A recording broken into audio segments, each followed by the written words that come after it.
11:08 de la mañana, a propósito de la erradicación de la moción de censura en contra del ministro de Defensa. Vamos a saludar a la representante Catherine Miranda. Representante Miranda, buenos días. Muchísimas gracias por la invitación. Un placer estar acá con ustedes. Representante Miranda, ¿con cuánto apoyo cuenta esta moción de censura? Bueno, hoy ya recibimos la firma número 31, una colega del Pacto Histórico que se suma a la moción de censura. Entonces, hoy estamos con 31 firmas radicadas ya. Sí. De esas 31 firmas, ¿hay sectores del Pacto Histórico? ¿Hay personas del Pacto Histórico firmándola? Sí, efectivamente tenemos 4 miembros del Pacto Histórico firmando esta moción de censura. Sí. No sé si es mi impresión y usted me va a corregir. Aquí se está dando un fenómeno llamativo, y es que gente de la oposición no está de acuerdo con la moción, pero gente del pacto sí está de acuerdo. Sí, así es. Hay un sector del Centro Democrático que no está de acuerdo con la moción de censura y sorpresivamente tenemos un sector del Pacto Histórico que la va a acompañar. Claro. ¿Usted me puede decir cuáles congresistas? Sí, así es. Está la representante Gloria Arizabaleta, está la representante la profe Leila, está el representante Cancimanza y la representante Alexandra Vázquez. ¿Y a quién quiere convencer del Centro Democrático? Que no está muy No, a convencido. ninguno, ni siquiera les pedí la firma. De hecho, ni siquiera les pedí la firma porque, digamos, esta discusión ya la hemos tenido en años anteriores. Digamos, cuando nosotros presentamos la moción de censura en su momento contra Molano y contra Botero, ellos obviamente estaban respaldando al gobierno y los bombardeos, y ni siquiera les pedí la firma porque, pues, digamos, en términos de coherencia de ellos. Sí, Pero también exactamente. en términos de coherencia, le pedí la firma a los del Pacto Histórico, que en su momento sí acompañaron y fueron firmantes de la moción de censura contra los ministros de Duque. Es que me parece que en el planteamiento del debate por ahí deberíamos comenzar ya para hablar del contenido, y es que aquí muchos congresistas se alejan de la moción por caer en la incoherencia, incoherencia que es la que critican de este gobierno. Sí, De lado y lado, ¿no? Tenemos muchos congresistas del Pacto Histórico que les pedí que firmaran la moción de censura. Congresistas, colegas míos en el periodo pasado que fueron bastante duros, vehementes contra los ministros de Duque por hechos bastante similares a los que hoy nos trae esta moción de censura, y decidieron no firmar por no hacerle daño al gobierno nacional. Yo genuinamente considero que los principios, la defensa de los derechos humanos y el derecho internacional humanitario, uno no se la puede poner con una chaqueta o quitársela de acuerdo al gobierno de turno. Uno tiene que ser coherente y decidido y firme para defender los principios en lo que cree independientemente del gobierno. Sí, y allá voy, representante. Ya centrándonos en el debate, ¿por qué para usted debe prosperar esta moción de censura en contra del ministro de Defensa? ¿Cuáles son los argumentos? Bueno, no solamente digamos, por la evidente incoherencia del presidente Gustavo Petro, que era mi colega en ese entonces y que, digamos, propuso y promovió una moción de censura contra Molano y contra Botero.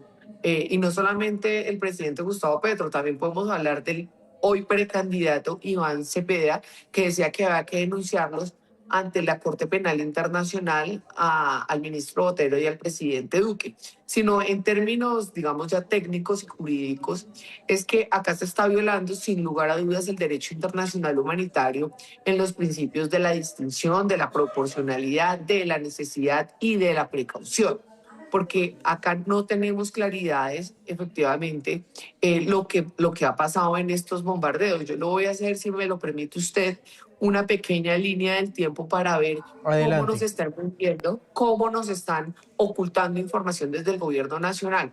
Tenemos entendido que el 10 de noviembre se hizo el bombardeo. De hecho, en las redes sociales del presidente Gustavo Petro y en la página oficial de las fuerzas militares se determina que Gustavo Petro autorizó y efectivamente se ejecutó el bombardeo contra el campamento donde posiblemente se encontraba alias Pescado. Mindefensa salió y lo presentó como una operación de ofensiva para capturar un objetivo de alto valor. Así hicieron una rueda de prensa en su momento el ministro de Defensa y todos los altos mandos militares. De hecho, curiosamente, dijeron que habían participado, salió el director de la policía diciendo que habían participado 30 agentes de investigación de inteligencia. Fueron 500 días de seguimiento, 25 informes de táctica operacional, 12.000 informes de inteligencia y 15 fuentes de informantes. Les dijeron que esto era una operación de ofensiva. Claro, y el 15 de noviembre, cuando la Defensoría del Pueblo sale a anunciarle al país que en ese bombardeo murieron 7 menores de edad, cambiaron la tesis. Ya no dijeron que era una operación de ofensiva, sino una operación de defensa. ¿Por qué? Porque estaba en riesgo la vida de 20 soldados. Entonces transformaron completamente el discurso y la naturaleza de la operación. ¿Por qué es importante determinar si fue una operación de ofensiva o una operación defensiva? Porque si fue una operación de ofensiva, por derecho internacional humanitario, los obliga a efectivamente tomar unas medidas para evitar la muerte de niños que se encontraban en el bombardeo. Porque si fue una operación ofensiva, los obligaba a que hubiese de por medio una inteligencia que les permitiera determinar una posible afectación a civiles y en el caso de los niños civiles protegidos. Entonces, si es una operación de defensiva, digamos, sí pueden llegar en algún momento a utilizar la fuerza independientemente. Ahí, doctora Miranda, le hago un pare. ¿Es cierto que en esa operación de ofensiva el ejército logró infiltrar el primer anillo de pescado? Eso fue lo que nos dijeron a nosotros, a toda la opinión pública, el 10 de noviembre, que habían logrado infiltrar el primer anillo de alias pescado. Lo curioso acá es que en ningún momento nos dijeron en ese momento, en el 10 de noviembre, perdón, que esto, digamos, era para rescatar 20 soldados, que se tuvieron que tomar medidas de la noche a la mañana, rápidas para salvaguardar la vida de los soldados. En ese caso, uno sí entendería que posiblemente hay un daño colateral y pueden morir menores de edad, digamos, en ese bombardeo, además porque es producto de una defensiva. Pero lo que no se puede permitir, y va contrario al derecho internacional humanitario, es que si usted supuestamente tiene 500 días de seguimiento, de planeación, de inteligencia militar, con más de 12.000 informes de inteligencia, tal como nos lo dijo en su momento el director de la policía, se haya tomado la decisión de bombardear un campamento teniendo en cuenta que allí se encontraban menores de edad, que no estaban por su voluntad, sino que estaban siendo víctimas de un crimen que es el reclutamiento Sí. forzado a menores de edad. Hay otro argumento, representante Miranda, que me gustaría conocer su opinión. El ministro de Defensa desde ayer ha dicho que son menores, un menor con un arma es un menor combatiente. Completamente falso, contrario al derecho internacional Sí. humanitario y jurídicamente inaceptable ese tipo de aseveraciones. ¿Y sabe por qué? Yo le recuerdo al ministro la Directiva 01 del 2023 de este mismo gobierno, del Ministerio de Defensa, donde determina que los niños, niñas y adolescentes que son víctimas del crimen del reclutamiento forzado son civiles sujetos de protección especial. Esto no lo digo yo, esto lo dice la directiva del propio Ministerio de Defensa cuando en su momento estaba en cabeza el ministro Iván Velázquez. Pero segundo, el Comité Internacional de la Cruz Roja, que quien es el llamado un poco a Pero velar y esa resguardar. directiva, representante Miranda, usted que la ha estudiado, ¿qué dice exactamente? Es decir, era una directiva que prohibía totalmente bombardear campamentos donde el Estado, el Ejército Nacional, conociera que había menores ahí. Es que, digamos, la prohibición del bombardeo no lo da ni siquiera directamente una directiva del Ministerio de Defensa, lo da directamente, digamos, el protocolo del derecho internacional humanitario, donde determina efectivamente que una persona, que un niño que porta armas, pero que es reclutado de manera forzosa, hay que hacer una distinción. Cuando un menor de edad es reclutado de manera forzosa, o cuando un menor de edad decide pertenecer por voluntad propia a un grupo insurgente. Y el derecho internacional humanitario en la regla constitucionaria 135 es absolutamente claro y dice, los niños reclutados forzosamente, así porten armas, así participen en combate, así estén en campamentos, no pueden ser vistos como combatientes. ¿Por qué? Porque llegaron allá de manera forzosa, o sea, obligados. Y ese es el caso de muchos de los niños según los pronunciamientos que ayer hizo la Fiscalía, donde se determinó que de los 15 niños bombardeados, muchos de ellos habían sido reportados ante la Fiscalía como desaparecidos o como víctimas de reclutamiento forzoso. Sí. Representante, déjeme ir cerrando con esta pregunta. ¿Usted tiene alguna información de lo mucho que ha investigado para esta moción de censura, que acá en los próximos días pueden aparecer más menores que lamentablemente murieron en estos bombardeos? Sí, tenemos información de que son 7 los bombardeos que se han dado en lo corrido del año. Hasta ahora estamos teniendo información lo concerniente a las disidencias de Iván Mordisco. Nos falta una parte importante que es los bombardeos que se han dado en Antioquia particularmente, donde se estaban intentando golpear al clan del Golfo. Sí, 7 Pero déjeme bombardeos. decir una A cosa que ver, me parece muy importante y es nosotros desde la oposición en su momento del presidente Iván Duque criticamos fuertemente porque el presidente Iván Duque empezó desde el día número 1 a bombardear. Y le digo cuántos fueron los niños, digamos, que fueron bombardeados en el gobierno de Iván Duque, 22. Y lo que llevamos del presidente Gustavo Petro son solamente 3 meses y medio y ya llevamos 15. Entonces acá es la incoherencia absoluta del gobierno nacional frente a lo que ayer condenaba, hoy trata de hacer maromas para justificar. claro.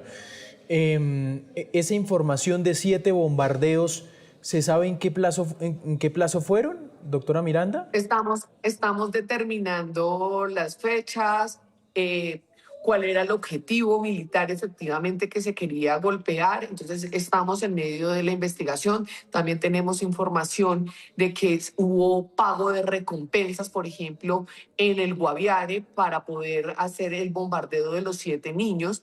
Y también hay algo que es muy doloroso y es cómo es posible que en el bombardeo de el Amazonas, donde en su momento, el 1 de octubre que se dio, el gobierno nacional le dijo al país que habían sido abatidos 4 combatientes de las disidencias de la FARC. Lo que omitió el gobierno nacional fue decirle al país que los 4 combatientes, todos eran unos niños reclutados de manera forzosa. Entonces, acá hay un doble discurso por parte del gobierno. Sí. Ya para terminar, acá hay un gran debate en el que está el país, doctora Miranda, y es pues claramente hay menores en esos campamentos, el reclutamiento se ha disparado en el 2025, pero también está la encrucijada de cómo entonces combatir a estos grupos armados ilegales, pues que parece que el animal se creció en los últimos meses. Doctora Miranda, Mire, muchos dicen, y el gobierno dice, debe continuar los bombardeos. yo estoy a favor de los bombardeos y toda la condena para estos grupos armados ilegales, pero acá hay una responsabilidad compartida. Si bien hay que atacar con toda la contundencia y con toda la fuerza pública a estos grupos armados ilegales, no solamente las disidencias de Iván Mordisco, sino yo veo un silencio y una quietud bastante cómplice con lo que está pasando en el Catatumbo con el ELN o con el Clan del Golfo. También veo, digamos, una negligencia profunda. Pero acá lo que hay que decir es que hay una complicidad y hay una responsabilidad compartida de todos estos grupos armados que claramente, digamos, cometen un crimen al reclutar niños, pero también de un Estado, del gobierno nacional que ha sido cómplice con estos grupos armados. Nosotros llevamos 3 años de una fallida paz total, donde no solamente el reclutamiento armado se ha incrementado, el reclutamiento a menores de edad se ha incrementado. Nosotros en el 2022 se reclutaban 30 personas, 30 niños. El año pasado se reclutaron más de 600 niños y niñas. Acá hay una responsabilidad del Estado colombiano, del gobierno del presidente Gustavo Petro. Y la cifra del reclutamiento no solamente es lo grave, también tenemos que hablar de cómo se ha incrementado la extorsión, cómo se ha incrementado el secuestro, el asesinato, el asesinato a miembros de la fuerza pública, de soldados, de policías. Entonces, acá hay una responsabilidad que tiene el gobierno nacional porque abandonó completamente la fuerza pública y hoy está pidiendo resultados de la noche a la mañana con bombardeos sin una mínima pizca de inteligencia, de precaución, de verdad cuidar las operaciones. Esta moción de censura realmente es para que haya unas responsabilidades políticas, no para la fuerza pública, la cual respaldo completamente, pero creo que ha sido, digamos, maltratada por parte de este gobierno. Es la representante Catherine Miranda quien lidera esta moción de censura en contra del ministro de Defensa. ¿Ya hay fecha? No, todavía no estamos a la espera de que la mesa directiva nos dé fecha. Tiene 10 días para asignarnos la fecha del debate. ¿Pero usted espera que esto sea en 2 semanas, más o menos? Yo creo que la próxima semana no será. Yo estoy pensando que de este martes en 8 puede llegar a ser según los tiempos que más o menos tengo en la cabeza. Representante, ha sido usted muy amable, gracias. A usted muchísimas gracias. 11:24 de la mañana, hace segundos en el debate de control político citado por la representante Catherine Jubinao, se pronunció el ministro de Defensa y esto dijo en medio del debate. Ministro del Interior, Armando Benedetti Villaneda, a la señora defensora del pueblo, Iris Marín Ortiz, a nuestra mesa directiva de la Comisión Legal de Derechos Humanos y Audiencias, a nuestro presidente Juan Daniel Peñuela Calvache, a nuestro vicepresidente Germán Rogelio Rosso Anís, a nuestra secretaria Amanda Arce Castro, a todos los honorables representantes. Aquí me acompaña el señor Mayor General Juan Carlos Correa Consuegra, nuestro jefe de Estado Mayor de Operaciones Conjuntas, el viceministro para las Políticas de Defensa y Seguridad, Javier Andrés Vaquero, el señor Brigadier General Warlington Iván Gualdrón, jefe nacional del Servicio de Policía.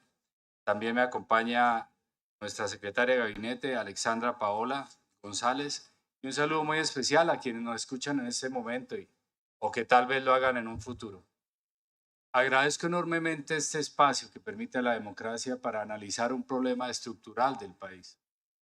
Aquí vengo yo a darle la cara a todos los colombianos y explicarles cómo estamos enfrentando a los violentos, a los ilegales. Aquí los que estamos en este espacio somos los que estamos bajo la Constitución y la ley, no por fuera de ella. En algunos casos, escuchando las intervenciones, quisiera tener omnipresencia para estar en todos los lugares, pero lo hacemos a través de los 410.000 hombres y mujeres que integran el Ministerio de Defensa Nacional y que están desplegados en toda nuestra geografía. Tenemos una cruda realidad y hay que reconocer el problema. Antes de asumir como ministro de Defensa, pues lo sabía, porque lo viví. Y desde que asumí lo dije claramente, es un problema supremamente complejo, que requiere esfuerzo, sacrificio, que muy seguramente vamos a tener dolor. Pero salir adelante requiere del trabajo absolutamente de todos. La invitación acá es que cada uno desde su perspectiva, y aprecio mucho todas las intervenciones porque nos invitan a la reflexión, pero saquemos esto adelante, saquemos este país, pensemos en ese bien supremo. Y por ello se ha priorizado en este gobierno que la solución al conflicto armado no puede ser solamente armada. Nosotros estamos ya respondiendo en la fase final, porque el Estado y el Estado somos todos. Pues Falia así lo aclara. Población, terreno, soberanía. Que hay unas instituciones, sí, pero el Estado somos todos. Y enfrentar una amenaza violenta y hostil, primero que todo, y yo la he vivido, perdí un hermano. El primer disparo que me pasó fue en el 93, perdón, cerca a la cabeza. Estuve en el combate y es alto riesgo. Produce dolor y en algunos casos es desagradecido. Yo soy el ministro de este gobierno, pero antes que eso soy el ministro de Defensa Nacional. Y al igual que el presidente de la República, nos debemos es a la Constitución y la ley. Y en ese proceso, el Ministerio de Defensa tiene que tomar decisiones muy complejas, muy difíciles. Y con la información que tenemos, tomamos las decisiones que consideramos las más correctas, aunque sean dolorosas. Hemos perdido muchos colombianos. Y en honor a ellos, los invito, sobre todo por las víctimas del conflicto, por las víctimas que han sido menores de edad en este conflicto, los invito a un minuto de silencio y que ese minuto de silencio nos invite también a la reflexión de alcanzar ese bien supremo de proteger a todos los colombianos. 11:29 minutos de la mañana. Ahí estaba entonces el ministro de Defensa, sus palabras precisamente allí en esta comisión, en este debate de control, donde pues estaba en este minuto de silencio el ministro de Defensa, que a esta hora, por supuesto, continúa su intervención allí en la Comisión de Derechos Humanos en la Cámara de Representantes, respondiendo el ministro a esta hora. Miren. El alcalde de Calamar le importó cero. Y ahí iban menores combatientes también, porque el grupo está conformado así tristemente. ¿Y cuál es esa estructura de alias que ha generado gran parte de esto? El color rojo es que se aumentó la violencia, el amarillo que se mantiene relativamente igual y el verde que mejoró. Siga, eso lo han visto ustedes. Atentado contra el ejército en el Cauca, con un soldado muerto. Siga, ataque de disidentes de Mordisco en el Cauca, dejan un policía muerto y 6 heridos. Y lo digo porque desde allá manda atacar. 5 municipios en el Cauca fueron objetos de ataque. Nueva escalada terrorista de las disidencias de Mordisco ya dejan 8 heridos en el Cauca. Disidencias de Mordisco atacaron a una policía y destruyeron un corregimiento. Identifican a 3 militares asesinados y 4 heridos tras el ataque de drones de Mordisco. Disidencias de Mordisco atacan misión humanitaria del CICR. Y ahí van combatientes menores. El hallazgo de una fosa común con 8 cadáveres amenaza con intensificar la violencia en Guaviare.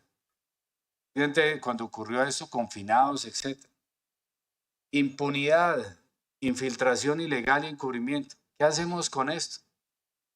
Cuando sale una operación militar, va contra un objetivo militar y un principio de distinción. Apliquen el principio de distinción acá, entre lo que es combatiente y lo que no es combatiente. Aquí también es otro crimen grave de guerra que están cometiendo, que es la perfidia. Es camuflarse dentro de la población civil y hacerse pasar como civiles. Siga. Denuncian la retención de 45 militares. Estos números de 45, por eso se eleva el secuestro, porque los hemos denunciado. Siga. Disidencias de Mordisco atacan contra el representante Triana. Fuerzas militares denuncian en la Fiscalía Civiles que secuestraron a los 33 militares. Alerta militar por la división entre esos dos grupos, que es lo que ha generado la confrontación. Confrontación que vimos en algún caso, volquetas de cuerpos humanos por dicha violencia generada entre los disidentes del cartel de Calarcá y los disidentes del cartel de Mordisco. Frente a eso, la alerta temprana número 01 del 2025 nos alertó lo que estaba pasando en el Amazonas, en el Caquetá, en el Guaviare. Pues hay que responder. ¿Y qué amenaza crítica hay allá? Describamos esa amenaza. Siguiente. Este criminal con 697 integrantes, que pueden ser más o pueden ser menos, pero es un estimado de acuerdo a la información de inteligencia. Y miren a la derecha los métodos que emplea: terrorismo, secuestro, extorsión, homicidio, reclutamiento ilícito, ataque indiscriminado y sistemático a la población civil, constreñimiento e instrumentalización, escudos humanos en las azonadas, desplazamiento forzado y confinamiento, ataque a bienes protegidos por el DIH, perfidia, y los medios son armas, granadas, drones, explosivos. artefactos explosivos improvisados, minas antipersonal. ¿Cómo enfrentamos esta amenaza? ¿Estamos yendo nosotros a ir a un jardín infantil? ¿Allá es un jardín infantil? No. Es una estructura criminal que está colocando a nuestros menores que son víctimas de un reclutamiento ilegal. Son víctimas también del fracaso de Estado que luego lo tenemos que enfrentar nosotros como Ministerio de Defensa de la manera más cruda y dolorosa. Tomar una decisión de estas no es fácil, es dolorosa, aunque hay que tomarla porque es lo más correcto. Siguiente. Este criminal salió ayer con este video, con un cinismo que uno no entiende. Y aquí nos está amenazando, no a mí. ¿O ustedes creen que al ofrecer 5.000 millones de pesos de recompensa por este criminal, riesgo que estoy corriendo, y lo correré por ustedes, como lo hace un militar o un policía? Eso no es en vano, es correr ese riesgo, lo hacemos por un bien supremo. Somos menos del 1% sacrificando la vida para que ese otro 99% disfrute de la vida y los privilegios que tal vez no tenga uno. Amenaza a la democracia este bandido. Si no lo contenemos allá, los vamos a tener acá. Si no empleamos toda la capacidad que nos ha dado el Estado, los vamos a tener acá. En el desarrollo de la campaña electoral, y te ratifico, elecciones habrá como decir que mañana sale el sol. Vamos a entregar absolutamente todo. Y en esa fase, digamos, preelectoral, en 31 departamentos se ha desarrollado toda la actividad. Le pediría unos 5 o 10 minutos más, presidente, por favor. 10 minutos. Ahora, ¿cómo actuamos nosotros? Es bajo la ley. Esto no lo escribo yo, no lo he escrito, no. Me dicen, hágalo así. Por un lado, la Constitución Política de Colombia dice claramente que el presidente es el comandante supremo de las Fuerzas Armadas y responsable del orden público. El artículo 3 del protocolo adicional a los 4 convenios de Ginebra dice: el gobierno es responsable de mantener y de establecer la ley y el orden en el Estado o de defender la unidad nacional y la integridad territorial del Estado por todos los medios legítimos. Y ya yéndonos a las hostilidades, pues es el marco internacional de los derechos derecho internacional humanitario y derecho internacional de los derechos humanos. Y hay unos principios claros y unas premisas claras. Ahora, yéndonos ya a las hostilidades. Ahí existe el protocolo 2 adicional a los convenios de Ginebra. No está escrito acá, pero léanlo. El artículo 13 que dice la protección civil. Dice, deben ser protegidos, salvo si participan en las hostilidades. La guerra es un dilema ético. Es un dilema ético. ¿Cómo se soluciona de alguna manera ese dilema ético? Con normas, con el derecho internacional humanitario. Créame que enfrentar a otro a morir, eso no es algo sencillo. Entonces se crean esas normas. Y no lo digo yo, lo dice quien lo escribió. Y ya luego la Comisión Interamericana de Derechos Humanos, en el tercer informe sobre la situación de los derechos humanos en Colombia, del 99, página 46, dice: en la práctica, un civil participa directa o activamente en las hostilidades cuando individualmente o como miembro de un grupo asume el papel de combatiente. Dichas personas civiles constituyen una amenaza inmediata de daño cuando se preparan. Entonces, esos menores que están allá, la pregunta es: ¿se preparan? Participan y retornan del combate. Como tales, quedan expuestas y las expone el grupo criminal, no nosotros.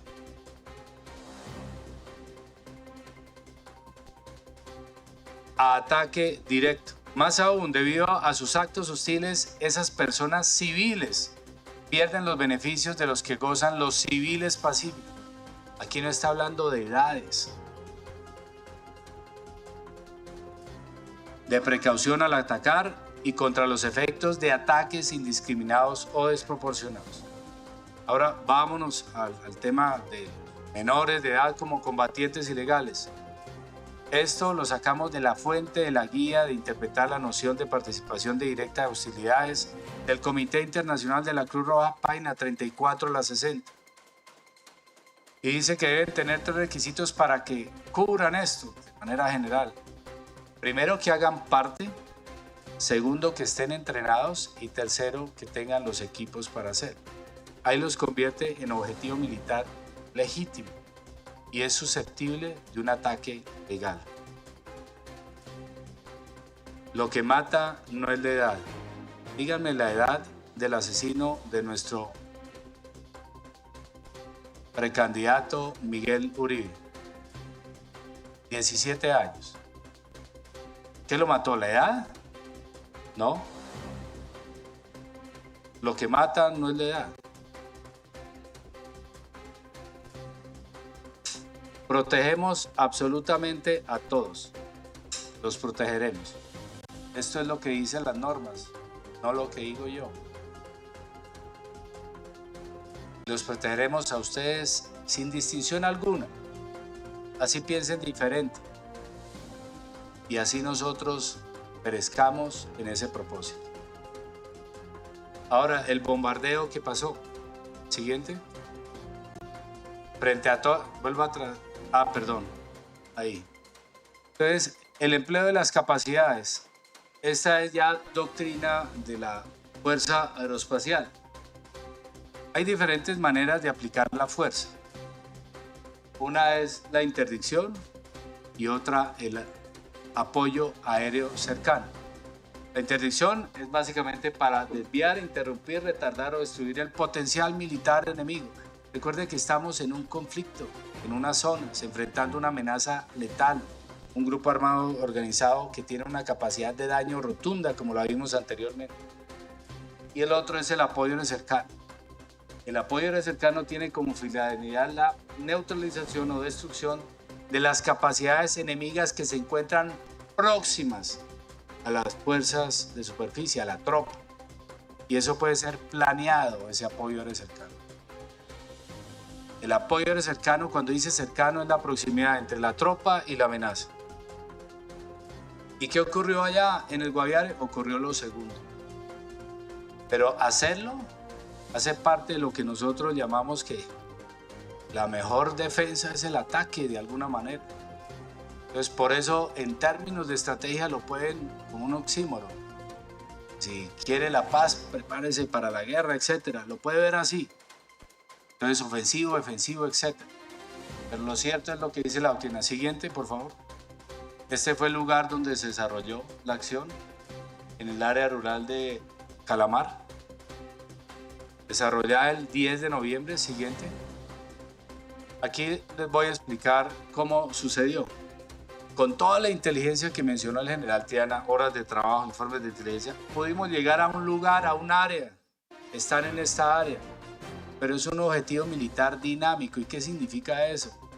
Tiene vida porque está compuesto por seres humanos que se mueven, que cambian de posición, que se articulan de manera diferente.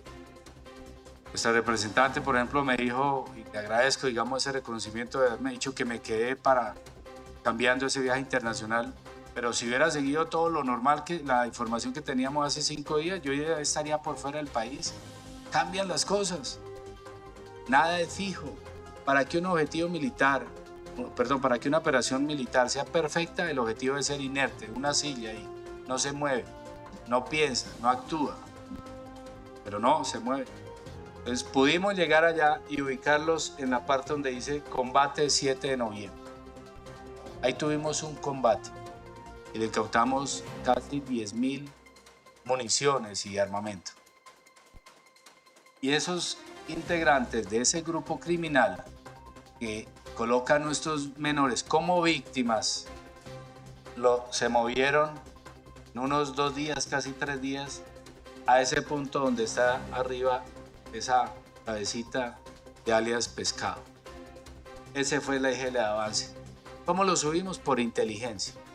Siguiente. Nosotros, confirmando ese eje de avance, habíamos colocado 20 militares previamente arriba, en ese eje de avance, esperando hacer una emboscada. Vuelva un segundo atrás, por favor. Atrás. Ustedes ven ahí a las 15:08 del día 9 de noviembre, un domingo, que estábamos en Santa Marta. La tropa reportó observar integrantes del objetivo principal de esa tarde. Siguiente. En ese momento cruzamos toda la información de inteligencia, toda. Dijimos, no va solo, no va el objetivo principal. Estimamos, de acuerdo a la información de inteligencia y que es un objetivo dinámico, que exista entre 120 y hasta 150 o más integrantes de ese grupo. Ahora cuéntelos ahí en eso. Es una imagen satelital que se utilizó para la operación. Dígame qué hay debajo de esa selva. Cuéntemela, por favor. Eso no es como saber el conteo de ellos es diferente a saber cuántos ingresan a un avión donde le piden el pasabordo. Clausen lo decía, esa es la niebla de la guerra. No se sabe exactamente qué ocurre, qué hay. Y otra cosa es la fricción de la guerra. Una es la cosa que uno planea y otra es la que encuentra allá. Díganme, por favor, ¿dónde están ahí? La niebla de la guerra. Hablando a esta hora el ministro de Defensa, la parte final está explicando que este es un mapa que también la opinión pública pues se ha hecho varias preguntas, y es cómo se encontraban 20 militares frente a más de 120, 150 combatientes ilegales por parte de las disidencias del señor Iván Mordisco, o más precisamente el círculo de seguridad de este señor alias Pescado, que es el que le maneja las finanzas a Mordisco. En otra de los apartes que es lo que ha generado polémica de la defensa del ministro de Defensa, es que presenta un diagrama, una especie de mapa conceptual, justificando el por qué sigue catalogando a los menores de edad como combatientes ilegales en armas. Dice que se tienen que cumplir 3 requisitos: hacer parte de las estructuras del GAO, el entrenamiento en las hostilidades y estar equipados con armas para la guerra, lo que los convierte literal, voy a citar el diagrama que el ministro de Defensa citó allí en el Congreso, como objetivo militar legítimo susceptible de ataque legal.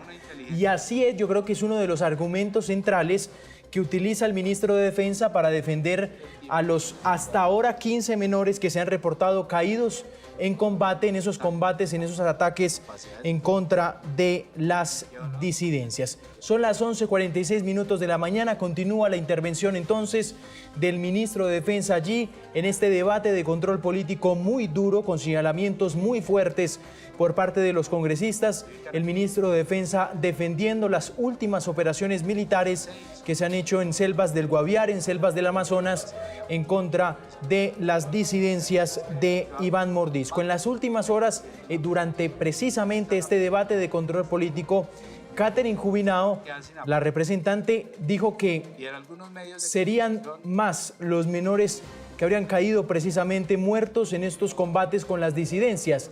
Dice que a ella le llegó información de medicina legal que serían 17 los menores que habrían caído en estos combates. Miren lo que dijo hace segundos la representante Jubinao. Este fin de semana, Medicina Legal nos confirmó que había 15 menores muertos en 3 bombardeos. Nosotros tenemos registro de otros 2 bombardeos. En julio de 2023, en Argelia, Cauca, en donde falleció, al parecer, un menor también en medio de este bombardeo. Y tenemos un segundo bombardeo registrado en abril de 2024, también en Argelia, Cauca, donde habría muerto otro menor. Eso nos daría un total de 17 menores fallecidos en bombardeos. Durante este gobierno Pero además estamos denunciando que estos no son los únicos menores fallecidos. Tenemos 25 menores de edad fallecidos adicionales a los de bombardeos, para un total de 42 menores fallecidos. Estos 25 en aparentemente enfrentamientos con la fuerza pública y fueron muertos por arma de fuego a causa de la fuerza pública. Y estos fallecidos tuvieron lugar 7 menores de edad en 2022 en Arauca, Atlántico, Cauca, Nariño y Valle del Cauca. Otros 11 menores fallecieron a causa de la fuerza pública en 2023 en Arauca, Atlántico, Chocó y Valle del Cauca. Y otros 7 menores fallecieron a causa de la fuerza pública en 2024 en Valle del Cauca, Caquetá y Huila.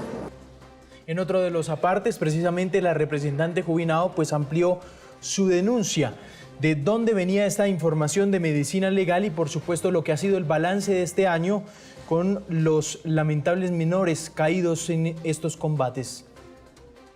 Adicionalmente estamos denunciando que tenemos información sobre 5 bombardeos más, de los cuales no hay ningún tipo de información sobre las víctimas. Quiere decir esto, que el ejército bombardeó. Las autoridades locales en el momento de los bombardeos hablaron de decenas de muertos, hasta de cerca de 80 muertos en el caso de Zaragoza, Antioquia, y luego nunca aparecieron los cuerpos, nunca apareció la información sobre quiénes fueron las víctimas y no sabemos si en estos 5 bombardeos pudo también haber menores fallecidos a causa de los bombardeos. Estos bombardeos fueron el 1 de octubre de 2023 en el castillo Meta, no hay información sobre las víctimas. Bombardeo en julio 24 de 2024 en Argelia, Cauca, no hay información de las víctimas. Marzo 25 de 2025 en Segovia, Antioquia, no hay información de las víctimas. Julio 7 de 2025 en Briceño, Antioquia, no hay información de las víctimas. Y agosto 26 de 2025 en Zaragoza, Antioquia, no hay información de las víctimas.